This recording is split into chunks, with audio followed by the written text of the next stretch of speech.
Hi,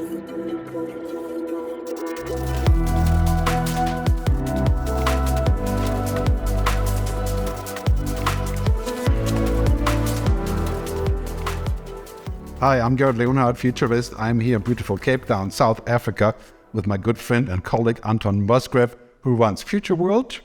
We've done a few episodes on the world by 2030. It's getting more exciting and excited by the minute. We have a great topic today to talk about artificial intelligence, the future of work and jobs, and it's not as dark as it sounds. I've said many times, quoting an old Supreme Court judge, who said, one machine can replace 1,000 ordinary workers, but no machine can replace an extraordinary worker. And that was 150 years ago. So let's talk about AI and all these things that are currently cooking. Let's start with ChatGPT, artificial intelligence, generative AI. And just as a quick start with this, and then we'll talk more about this. There's been a great moment in AI, and this has been going on really for 20 or 30 years. Correct. Where the transformer model was started by Google. Deep learning, machine learning is what everybody's working on. But all of a sudden, OpenAI decides to release ChatGPT. I think it was 3.0. Now it's going to be 4.0 very soon, to the public, more or less, to basically create a Sputnik moment. And I think OpenAI was fully aware of this, that it wouldn't work in most cases, or it wouldn't really produce long-term results, but they decided to jump the gun to create the sort of race to the moon. You know, you could say that basically OpenAI is like Sputnik, and Google and Microsoft are kind of trying to land on the moon. Right. That's how I look at it. But what's your take on ChatGPT, generative AI? Well, I think, firstly, it's amusement at the paranoia, at the panic, at the amazement, if you like. I mean, is it interesting, exciting? Absolutely. But let's not forget what happened in 1990, 1991, where we started connecting computers through a dial-up modem, and the world was amazed and scared. And here we are 25 or so years later of fundamental change, and we're only reaching the start line of that change. And ChatGPT and all its forms, other names, if you like, is exactly the same. It's the start of something that's not going to go away. Is it scary? Absolutely. Is it exciting? Profoundly so. Well, I think, unlike the metaverse, which is this vision of mostly Meta and Zuckerberg, that we're all going to live in this wearing a helmet and take a refuge in his empire. AI, I think, is much more of a long-term lasting concept. I always say, we have infotech, we have biotech, right? We have sustainable tech, energy tech, and then we have AI tech. Yes. It's of that magnitude. Yes. And I think what we're seeing with ChatGPT, to me, is the pinnacle of that. I mean, basically just a tiny the tip of the iceberg there, right? Because basically what it does, it regurgitates like an autocomplete, you could say, or some people say a fancy parrot. But it's also very much a dilettante. So it has actually no idea what it's talking about. And I think this is the best word for it, is a dilettante. Somebody who looks like they know a lot and is very good at bringing it across, but ultimately has nothing underneath. No, and there's no nuance. There's no perspective. And there's no understanding. So I think this comes part from the fact that this is a language model, an LLM, a large language model. And a large language model uses language to find things. It doesn't use images. It doesn't use other things that are not data. It uses languages, and it goes out to trillions of words and recombines them in different ways that make the most sense.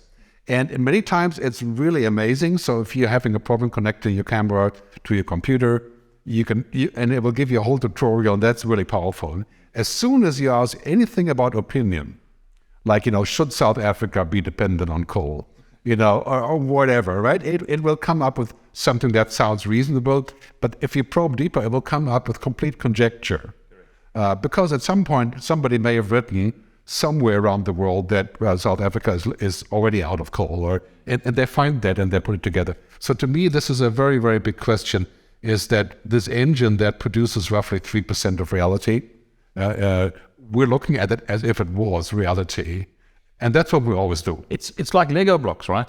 I mean, it's like, billions and billions and billions of Lego blocks, words. And it suddenly just finds different ways of constructing a sentence that reads logically in English. But where's the review function? Where's the insight function? Where's the nuance? And where's the connecting this set of ideas to an unrelated set of ideas in another industry and then drawing the joint inference from it. That doesn't exist. But hey, Gerd, it's only ChatGPT version 3.4 or version 4 soon.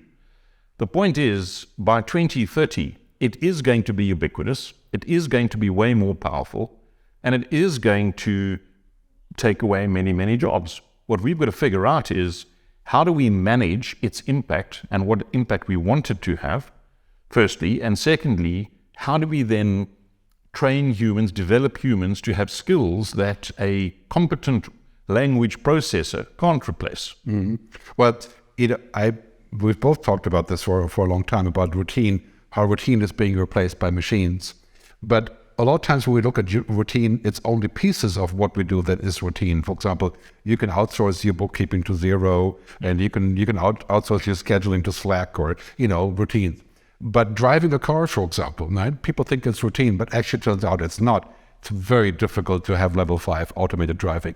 And if we get level 3 or 4, we consider ourselves lucky and it's a great help, but we're still driving and we still have truckers, right? So we have this common misunderstanding that, we're much further along and the machines will actually replace all of this. I believe that it will give us a chance to outsource the routine work, the monkey work, the commodity work, the dirty, dull, and dangerous, like in mining, right? Yeah. So that can be painful if you do, if you work like a robot takes your job, right?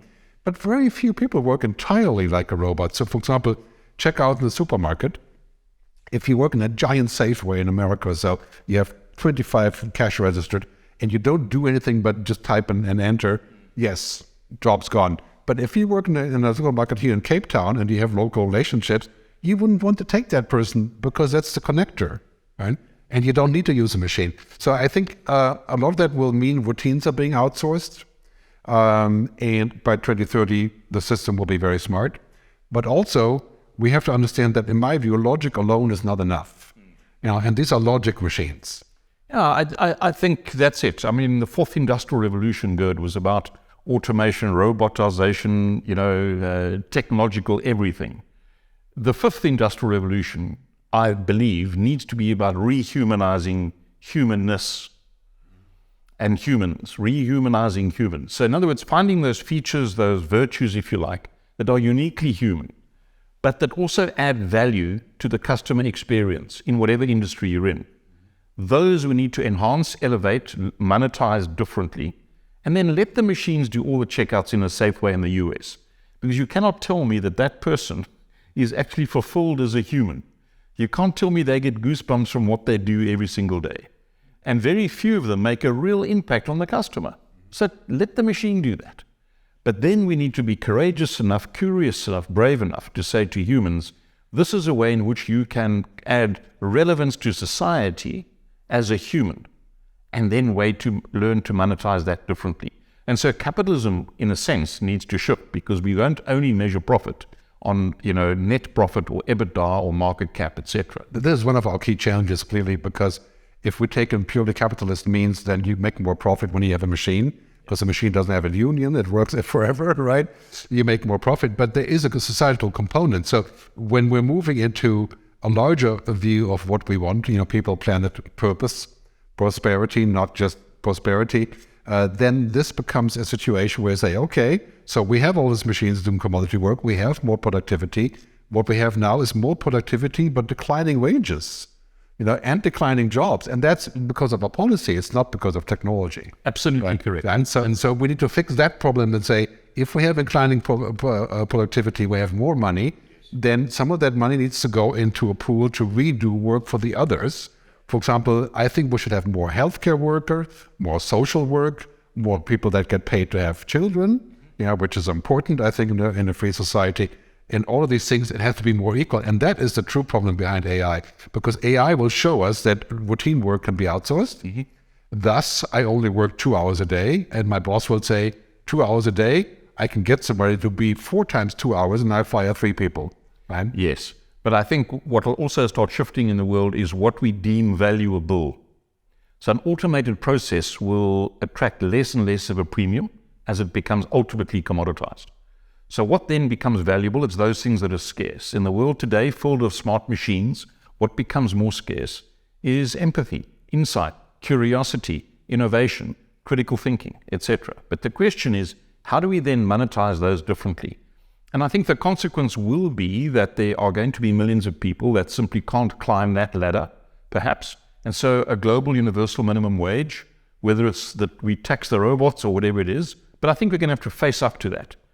Having said that, though, and we're scared about the millions of jobs that AI is going to take away, but we haven't yet had the debate and explored how many more millions will be created in the industries you've spoken about, the care industries, for example, the career advisory industries, and so forth, the personal strategy in industries. And so brand new industries that will exist that will fill a huge part of that gap, but not all of the gap. Well, if the end of routine, as I call it, if that's not the end of work, then we have to shift our education and our planning into the things that are not routine.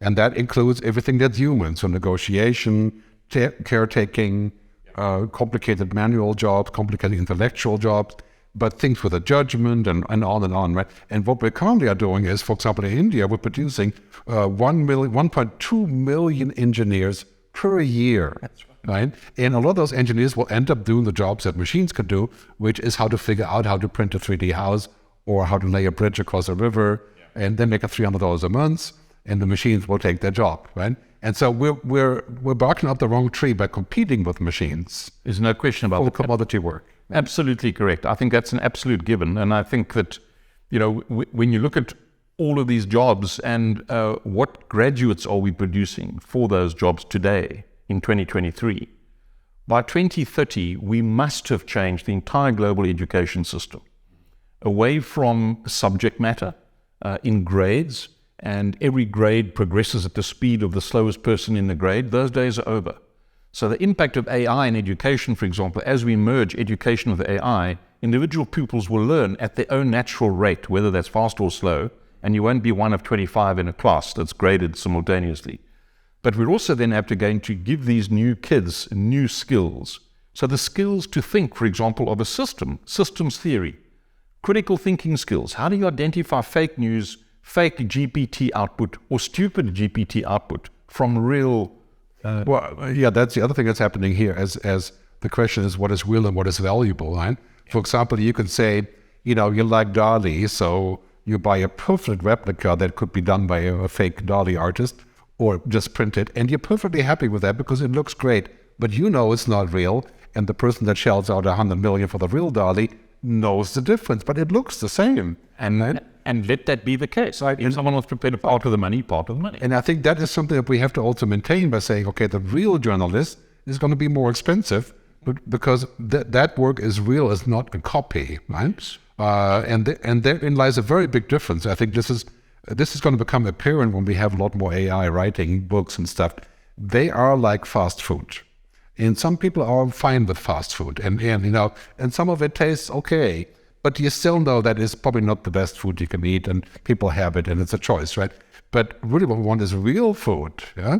And I think this is where we're going to learn that the machines aren't capable of producing that because they're not capable of foresight, they don't have any emotions, they have no human humanity, right? They have no consciousness, they have no spirituality, and basically the machine is as opposed to humans, which are all sensing, as people say, right? So when we speak, I hear, I see you, I smell you, and so like, everything. And this is what humans are. And the machine is only like one sense, and that is computing. Yeah. They're binary. So I think we don't have to necessarily worry about the impact on that level, but also impact on media and democracy by those machines fabricating synthetic truth. Yes. Like saying, look, when Britain joins the EU, all the Turkish people are coming because they're going to come to Europe and they're going to end up in London, which was completely fabricated. Absolutely. Brexit, reason behind the Brexit, right? I think another feature of AI is going to be that it removes lots of friction from the current global system. And if you look at the business models of many businesses, it's based on friction. Banking is a classic example. So it started with the internet that started accelerating speed and removing some friction. But there's still a black box in much of banking, asset management, currency trading, commodity trading, etc. But AI, coupled with connectivity, coupled with speed of processing, will start eliminating the friction. And of course, the moment you remove friction, the business model changes. And so companies are going to have to reimagine, again, what is valuable in the eyes of a customer. Well, take a call center, right? Perfect example, classic example, right? So if you have a snowstorm in New York, airport is closed, 50,000 people have to be rescheduled. Most of them are not freaking, top-level flyers and stuff, right? So you have an AI, you call, you put in your PIN number, or you put in your travel code, booking code, right? And it will rebook you depending on the AI can do all of that, correct, right? But if you happen to be make an unusual request or a change that's based on courtesy, the AI wouldn't know whether that's important or not. Yeah. So I think what's going to happen to call centers is clearly 90% of that can be done by machines sooner or later. And so we're talking about roughly, I think the latest number is 18 million people. So that is definitely a job we do not want to take. But then there will be new call centers where you say we use the machine to get your data, and then we have more fancy. Well, I mean, already there is. There's a young South African startup operating now across the world that use AI in call centers to map real time for regulatory compliance and emotional sentiment of the call already in 2023. Now, imagine this in 2030. But then again, there's a bank that I've had experience with that only employ graduates in call centers. They've used the technology to merge all their internal databases and knowledge systems, but the smart human can actually solve a problem across multiple departments. And for that bank, you pay a premium. And you're happy to do that. Well, this is a question of general intelligence, which humans are considered generally intelligent also because we have 8 or 10, according to research, different kinds of intelligence: emotional, social, cultural, kinesthetic. We have all of those intelligences. Machine only has one intelligence, and that is computing, right? So they're binary.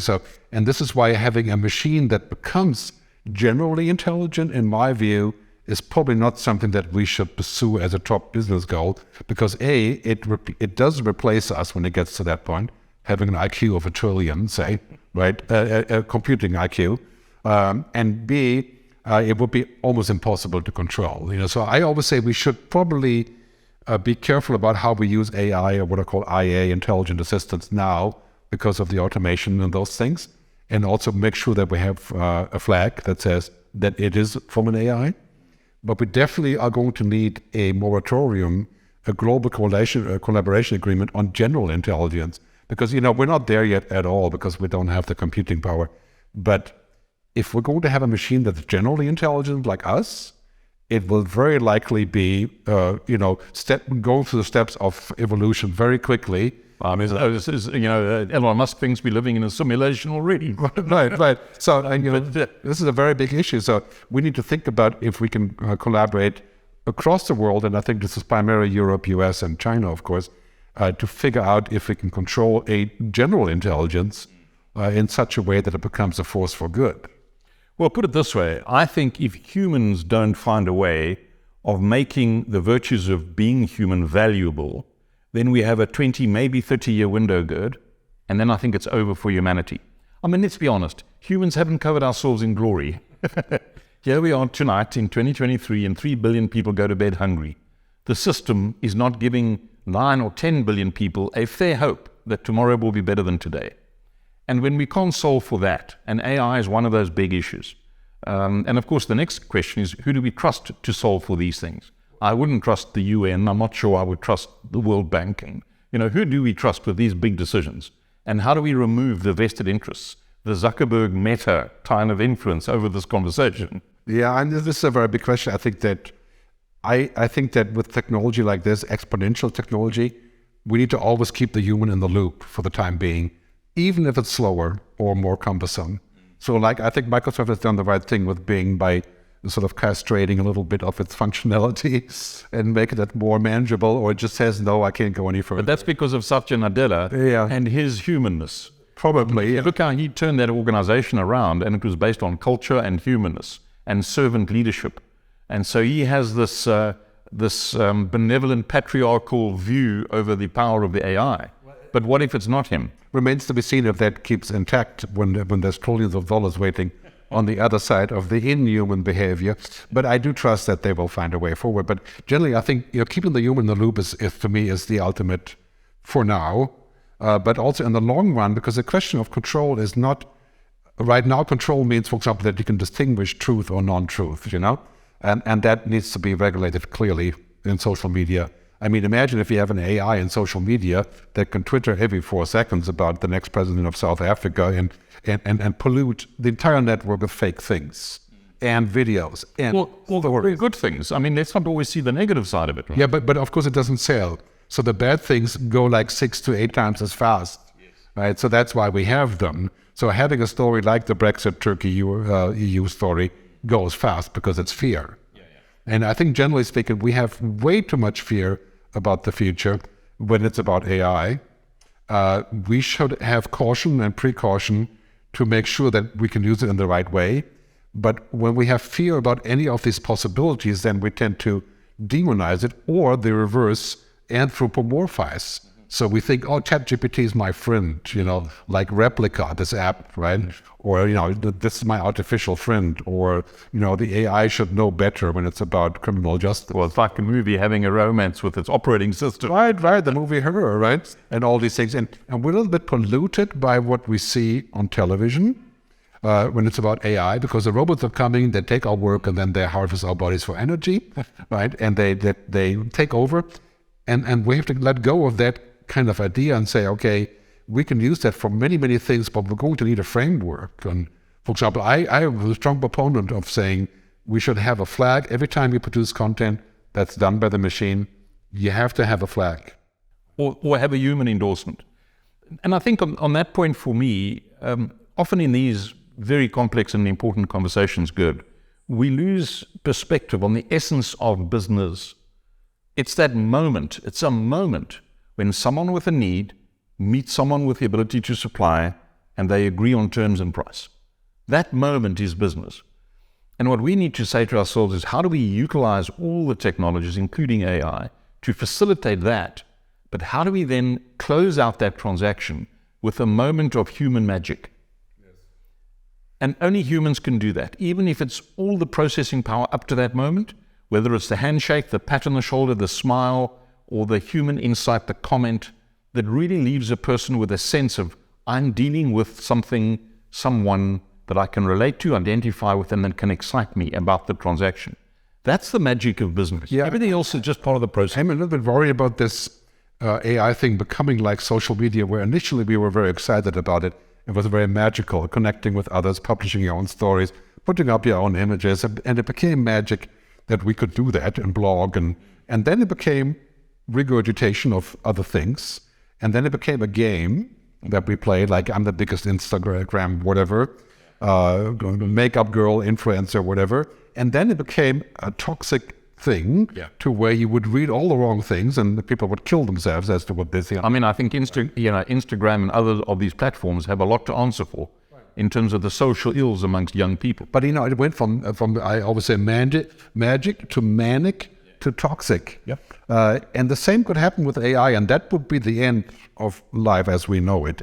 If we move from the magic part of this technology to manic, which means that we can't get out of bed without it, and then toxic would be it polluting who we are and changing who we are. And this is a real issue also with democracy. How am I going to find an opinion when I ask my chatbot who to vote for? It would say, well, I know everything about you, and it would basically do the voting for me even without asking me. And I think that is removing our human authority of decision making. And I think that is probably where we should wrap up the conversation, because it's that human authority.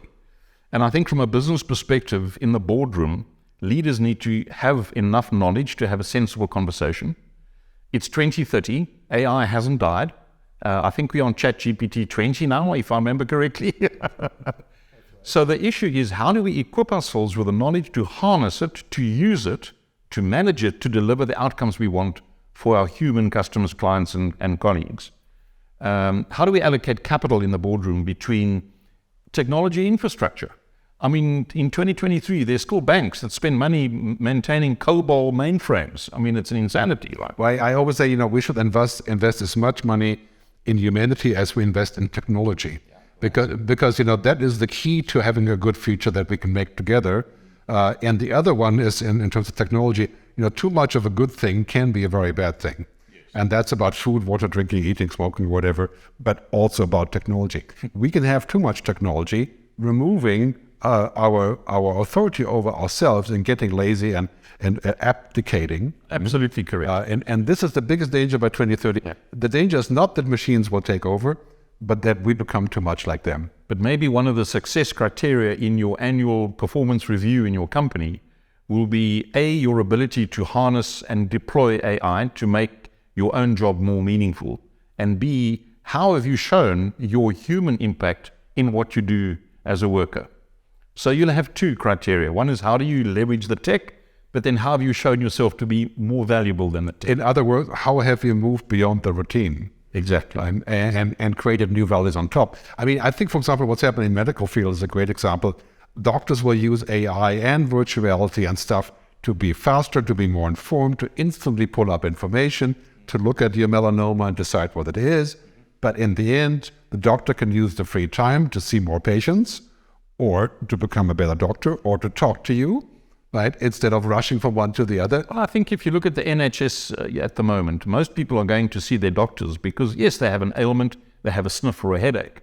But the actual precipitator for that was a family tension or for some other reason. Right. The good doctor will understand that, counsel you and guide you around that, solve that, and then the machine will give you a pull for the headache. Yeah, that's what I'm saying. I think a person with an AI will replace the person without an AI, yeah, but probably will not have an AI replace a person as a job because all the other pieces are missing.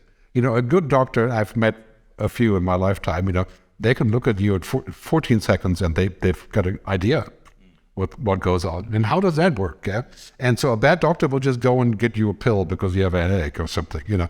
So I think this is really what's going on. And we have to figure out also how to protect humanity in this context and how to evolve our education. But what you just said is the human with an ability to bring those human attributes to the fore in an engagement will always stay relevant and valuable.